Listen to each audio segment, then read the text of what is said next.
Ser Podcast. Las 8 de Hoy por Hoy en Ser Podcast.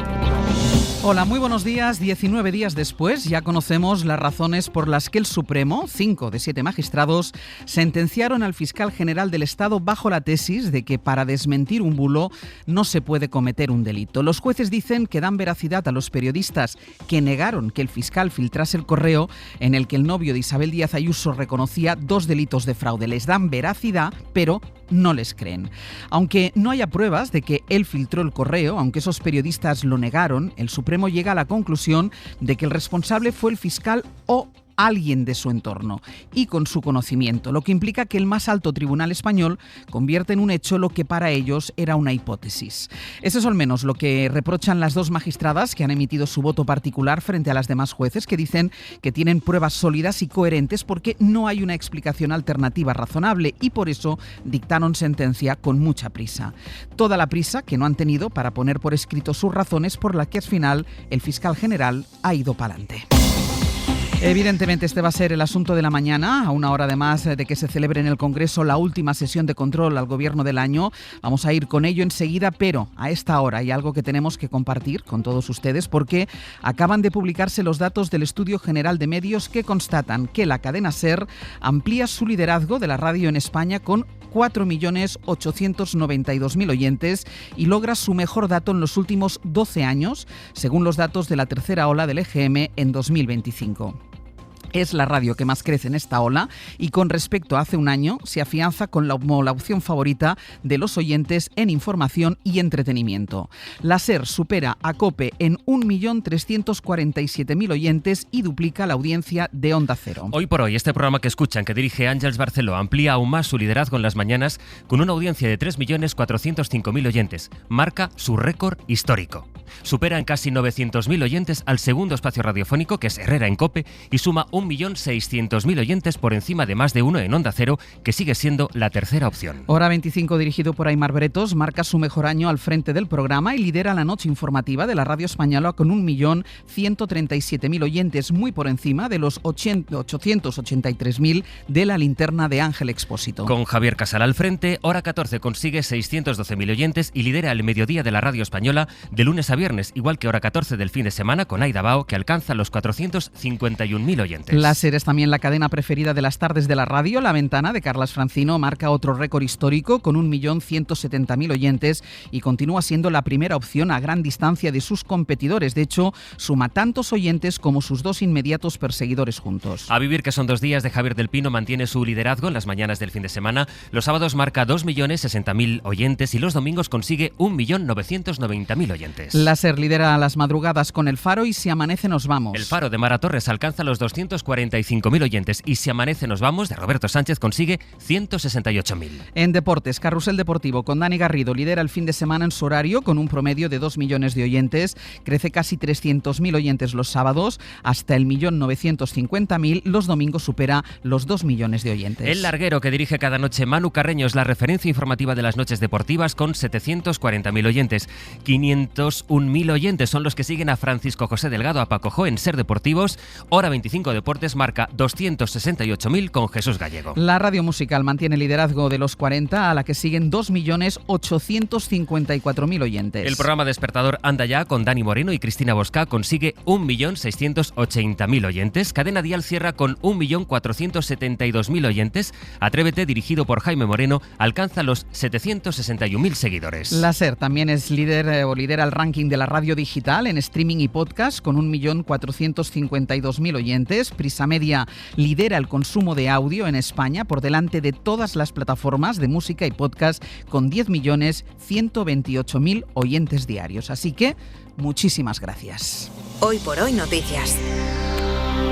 Ser Podcast. Y vamos ya con las claves de la sentencia del Supremo al exfiscal general del Estado y con la decisión de 5 de los 7 magistrados de condenar a Álvaro García Ortiz, aunque dan veracidad a los periodistas que negaron que fuera él quien les filtró el correo del abogado del novio de Ayuso. Pedro Jiménez, buenos días. ¿Qué tal, Àngels? Buenos días. De hecho, nuestro compañero Miguel Ángel Campos negó que García Ortiz le filtrase el mail, pero el Supremo basa su sentencia en la conclusión a la que han llegado, que el correo lo filtró el fiscal a la SER y que luego impulsó una nota de prensa por la que también le condenan. Nota de prensa para desmentir, recordemos, un bulo.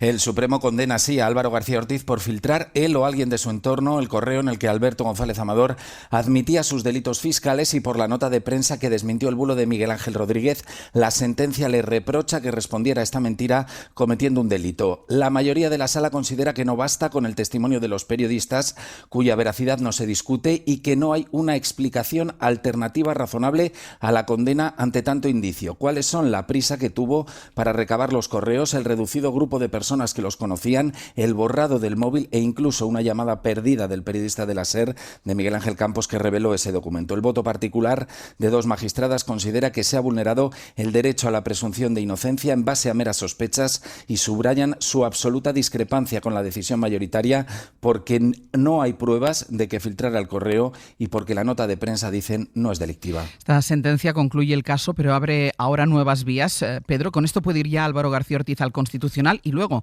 el novio de Ayuso le cierra una puerta, porque no podrá usar esta sentencia para alegar indefensión y librarse de los juicios que tiene pendientes.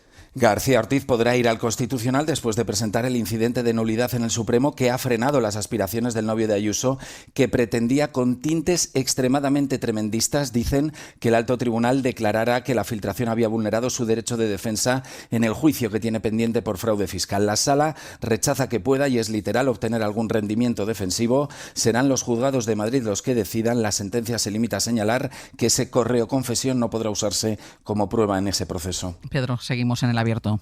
Hasta luego. Tenía ayer Pedro Sánchez un acto del PSOE en Madrid. ¿Y hoy dan lecciones de qué? ¿De una sentencia a un fiscal general del Estado que lo que ha hecho ha sido defender la verdad y la institución de la Fiscalía General del Estado? Si quien tiene que pedir perdón es la señora Ayuso y quien tiene que exigir responsabilidad de la señora Ayuso es el señor Feijóo. La sentencia la hemos conocido en uno de los peores momentos políticos para Sánchez, con los casos Ábalos y Cerdán, y ahora también el caso Salazar, antes de una nueva derrota en el Congreso. Pero el argumento al que se agarran varios miembros del Gobierno es que el Supremo ha atacado a García Ortiz por haber desmontado un bulo que salió de la Puerta del Sol. Sara Selva, buenos días. ¿Qué tal? Buenos días. No quieren en Moncloa ir al enfrentamiento directo con el Poder Judicial, así que lo que está haciendo el presidente es poner el foco en Ayuso, en cómo, a su juicio, está haciendo negocio con la sanidad y en la connivencia de Feijóo, que es en lo que quiere centrar el debate. Los argumentos de los jueces, en el fondo, no cambian en nada la reacción del Gobierno, que sigue defendiendo la inocencia de Álvaro García Ortiz y sigue insistiendo en que lo que hizo fue defender la verdad ante un bulo. La sentencia la respetan, la prueba está en que ya han nombrado a la nueva fiscal, pero no la comparten. Hay ministros como Óscar López que han tirado de ironía. Conozco muchos guiones de Hollywood con menos creatividad que esa sentencia. Se agarra el Gobierno a los argumentos de las dos magistradas en los votos particulares, que defienden que no había indicios suficientes para condenar al fiscal, y confían en que el Constitucional le acabe dando la razón a García Ortiz, resolviendo a su favor. Dijo Pedro Sánchez que Ayuso tenía que pedir perdón. Ayuso. Decirle que no se puede utilizar la Fiscalía General para atacar a un adversario político, que estas prácticas no pueden consentirse y que por eso han dado la vuelta al mundo, como hemos visto en estos días, y para ello animo a ver la prensa internacional. Esto hace caer a plomo a un gobierno en cualquier democracia liberal. Lo veremos a partir de las 9 en la última sesión de control del año, pero es evidente que el PP usará esta sentencia como un argumento más para decir que esta legislatura está muerta. David Junquera. Buenos días. Ha masticado tanto el fallo que ahora que llega la sentencia, el PP ya no tiene más hambre de Álvaro García Ortiz. Los argumentos de los magistrados no enchufaron, especialmente a unos populares que, cobrada la pieza, ha batido el fiscal general del Estado, ya andan más preocupados por otros menesteres. La única reacción a micro de la cúpula nacional fue esta de Esther Muñoz, recién conocida la noticia, agarrándose a una calificación que ya llevaban empleando semanas en su partido. Primer fiscal general del Estado condenado, al que podemos llamar primer fiscal general del Estado delincuente. El debate jurídico ya no nos interesa, nos dicen fuentes populares. En Génova mandaron un breve comunicado para apuntar a lo de siempre, a Pedro Sánchez. La sentencia condena a la persona que apretó el botón, pero no a la que ordenó hacerlo, que es Pedro Sánchez Pérez Castejón. Con García Ortiz fuera de juego, ahora el PP quiere concentrarse en exprimir el jugo del caso Salazar para dañar el voto femenino del Partido Socialista. También anda muy pendiente del devenir electoral en Extremadura y casi seguro en Aragón. Del caso Salazar, por cierto, a la espera de que el PSOE resuelva lo que quería resolver esta semana, que es el expediente para averiguar por qué y quién frenó las denuncias de dos empleadas de la Moncloa que escribieron contra este poderoso asesor de Pedro Sánchez. Ayer preguntaron a la ministra portavoz, a Pilar Alegría, por la reunión que tuvo con Salazar azar en un restaurante. Ese encuentro se produjo con una persona que conozco hace tiempo. Como saben, él me llamó, yo lógicamente acudí y ya les digo, ese encuentro no se tenía que haber producido y fue un error. La noticia de la madrugada tiene que ver con la música, que esta noche ha perdido a uno de sus referentes, clave para entender la historia del rock en España.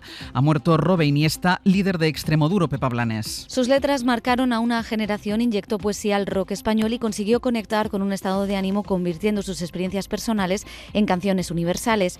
Estuvo al frente de Extremoduro, banda clave de la música española, dando discos como Agila, Del Toya o Yo Minoría Absoluta, y con canciones que tocaban todos los temas, el desamor, las drogas o la religión, como Jesucristo García, banda sonora de barrio. Continuó en solitario hasta que hace un año tuvo que suspender la gira por problemas de salud. Hoy despedimos a los 63 años a un músico, un filósofo, como solían decir sus fans, el último gran filósofo humanista y literato contemporáneo de habla hispana, dicen su familia y amigos en un triste comunicado que despide al que ha sido emblema del rock transgresivo. Como un extraterrestre se posa en el suelo y me ofrece regalos que trae de otros cielos. Le regalo una piedra, recuerdo de la tierra. Me pregunta por qué el hombre inventó la guerra. Hoy por hoy noticias. Ser podcast. Hoy es el segundo día de la huelga de médicos contra el Estatuto Marco que impulsa el Ministerio y que regula sus condiciones laborales. Ayer ya pudimos ver sus efectos en centros de salud y en hospitales, aunque tuvo un seguimiento desigual. Marina Fernández, buenos días. ¿Qué tal? Buenos días. Hemos ido explicando las razones por las que protestan los médicos. Hablemos del impacto que está teniendo este paro justo en un momento en el que aumentan los casos de gripe. Que en Andalucía, por ejemplo, triplican los de hace una semana. Con centros de salud y hospitales ya tensionados por la epidemia, la huelga deja citas canceladas en primaria y también de especialistas para las que hay esperas de meses.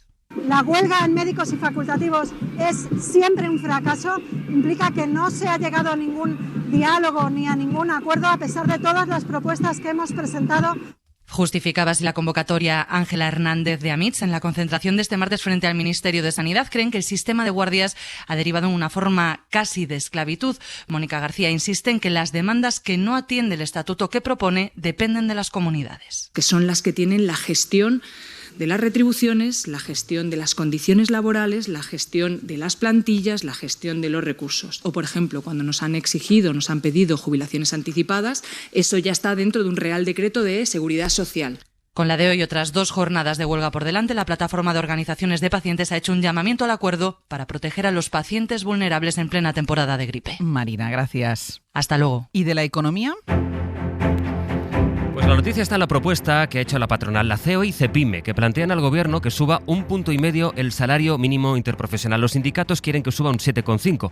Subirlo 1,5 puntos, como quieren los empresarios, implica que el SMI llegue a 16.824 euros. Al Ministerio de Trabajo no le gusta esta propuesta de subida, que queda muy por debajo de cómo están subiendo los precios. Pablo Anzola, buenos días. Buenos días, sí, ese 1,5% supone una subida de 18 euros mensuales hasta los 1.202 brutos en 14 pagas, que la COE justifica diciendo por un lado que va alineada con la planteada para los funcionarios y por otro diciendo que cumple con el objetivo marcado por el Ministerio de que el SMI alcance el 60% del salario medio en nuestro país. Desde Trabajo han calificado esa propuesta de poco rigurosa y apuntan a que hay que esperar el informe de la comisión de expertos porque dicen es más sólido que lo que han llamado especulaciones de la patronal. La subida que COE ha fijado de cara a la negociación supone una revalorización del 1,5% para el año que viene, muy atrás, por tanto, de la subida general de precios. Hay que recordar que el IPC cerrará 2025 en el 3% y muy lejos también del planteamiento de los sindicatos que han propuesto una subida del salario mínimo del 7,5% para 2026. La semana pasada supimos que la Guardia Civil había detenido en Almería a una mujer y a su pareja por la muerte del hijo de ella, un niño de 4 años, cuyo cuerpo apareció en una playa de Vera con signos de violencia. Ahora sabemos que, según el juez, el hombre golpeó y violó al niño hasta matarlo y que las agresiones eran frecuentes y posiblemente con conocimiento de la madre. El detenido tenía una orden de alejamiento. Ser Almería, Javier Romero. Sí, según los investigadores, el hombre aprovechaba los momentos en los que se quedaba al cuidado de Luca en el domicilio que compartía con la madre y en una ocasión habría llegado a fracturar un hueso del brazo del niño. El auto añade que esas agresiones se producían posiblemente con conocimiento de la madre del pequeño. Más detalles de este macabro suceso. Juan David, de 21 años, habría aprovechado para violar al menor y golpearlo de forma reiterada en el abdomen y otras partes del cuerpo. Fallecía sobre las 3:30 de la tarde del pasado 3 de diciembre.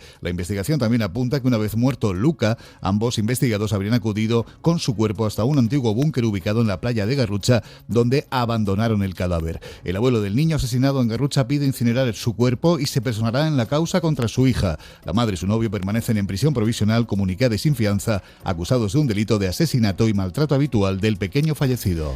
Y de la crónica del mundo, la gran incógnita era qué iba a pasar este mediodía en Oslo, donde se entrega el Premio Nobel de la Paz, por si acudía al final su ganadora, María Corina Machado, que está en la clandestinidad en Venezuela por sus denuncias contra el régimen de Nicolás Maduro. Bueno, pues ha confirmado hace apenas unos minutos la Radio-Televisión Pública de Noruega que María Corina Machado no va a estar en la ceremonia porque, según estas primeras informaciones, ella no ha podido llegar a Noruega. Para no perderte ningún episodio, síguenos en la aplicación o la web de la SER, Podium Podcast o tu plataforma de audio favorita.